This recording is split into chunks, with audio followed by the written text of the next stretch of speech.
government, especially during the pandemic. But even after the pandemic, Chuji is always with us, helping us in our outreach projects. And we're very happy that they've opened their site for us to visit on the 9th. Next. Next slide, please.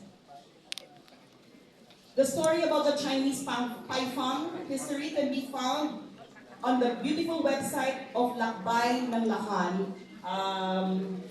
And of course, the Pai Fang was donated, or the declaration of the Quezon City Chinatown was enacted by the City Ordinance 3039 in 2005, coordinated through the QC Tourism Department, the QC Association of Filipino-Chinese Businessmen, the Quezon City Chinatown Development Foundation, and the Federation of Filipino-Chinese Chamber of Commerce.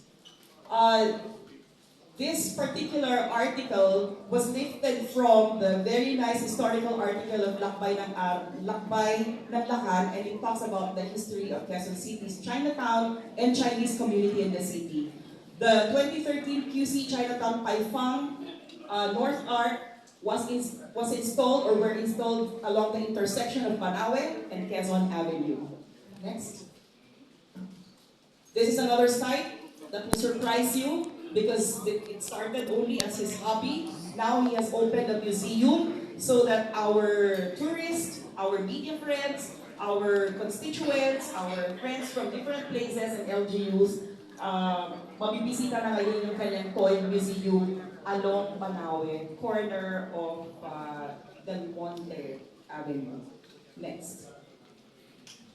Siyempre, hindi namin kayo gugutumin. Ang dami naming places na dadalhin kayo. Therefore, I hope that you can join us in another batch of media heritage tour. But these are the restaurants that have sponsored our media and blogging community friends. I'll start off first with Mandarin Sky, Causeway Chinese Restaurant, Kai Hok Seafood Restaurant, the Original Maki House, and David's Tea House. Lahat po yan ay kakainan ninyo dun sa mga stops na mangyayari during the Quezon City Chinatown Heritage Tour.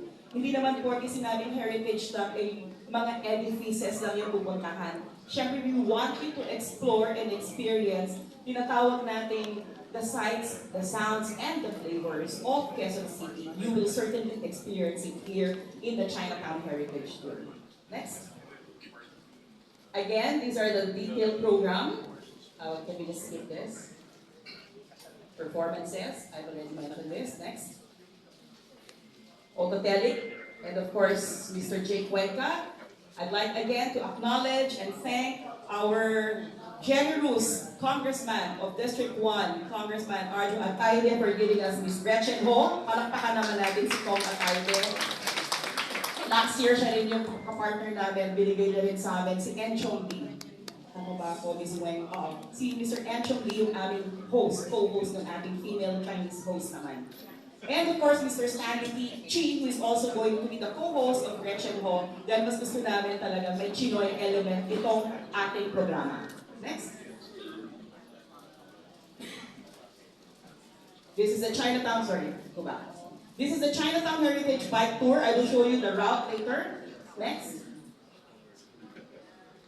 And then, surprise, meron na po kami nakabook agad. This one is a bigger, this is again is a big group that we're taking to the Chinatown Heritage Tour by 3rd week of February. I'm taking the Quezon City Travel Agencies Association, comprising of about 100 travel and tour operators. I am already arranging the schedule of which, and this, well, if you want to sign up for that particular tour, do let us know. Kasi ito pong mangyayari sa Friday ay quota na po kami ni Bert. Kaya sarado na po dahil pumasok po yung ating content creators. Dun po sa mga naka-sign up for Friday na I'm sure may list na po si Bert Apostol, my colleague from the Public Affairs and Information. Nagka-partner naman po kami sa pagbuo nitong 100. Actually, mahigit na 100 na birth yung ating i-take dito sa Friday. Kaya, yung gusto pong mag-heritage tour, let me know. We can open other slots for you as well. Taking you to the different sights, sounds, and flavors of QC. Next. These are the official posters that you can see on our social media and the website of the QC government. Next. Next. Sino-sino po yung mga purveyors namin? Ito po yung mga yan. Lahat yan, wala pong magtitinda ng American dish, ng Japanese dish, ng ibang dish, Filipino, wala po. Puros Chinese delicacies and Chinese giveaways or tokens ang makikita po ninyo. Next.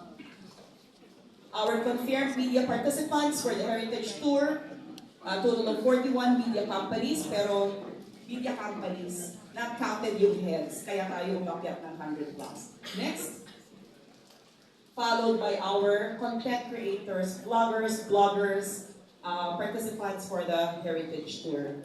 These are the names. We have 20. Again, just like the media allotment, may mga +1, +2 po kami. Kaya medyo nag-load po kami ni Bird ng 100. And in a tour, for instance, it's kind of difficult to be having over 100. Pwede po yun kung ang tour guide natin ay more than one. Pero si Stanley lang po kasi yung nag-iisa sa Friday. So, we really need to organize more tours for you. Don't worry.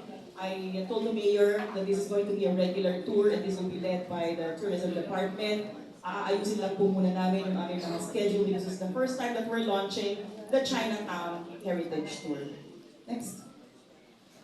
This is the floor plan of the Chinese New Year Festival in Banaue. We are occupying the streets of G. Rojas, Del Monte, Linao, up to Santa Catalina. Next. By the way, can we just go back to the slide? Are you familiar with the Z-Square Mall?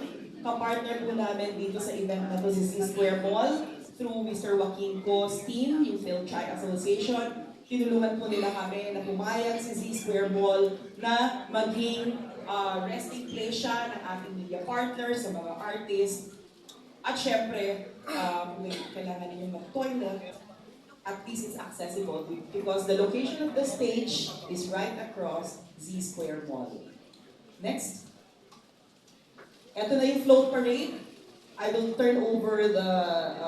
this is a float parade to be led by the Filipino-Chinese Association. Ang daan po niyan ay mag-start po doon sa may Santa Catalina, papunta ng palabas ng Quezon Avenue, papasok ng Biak na Bato, magmamaria Clara, babalik po ng Banaue hanggang sa Maraming ang dulo ulit.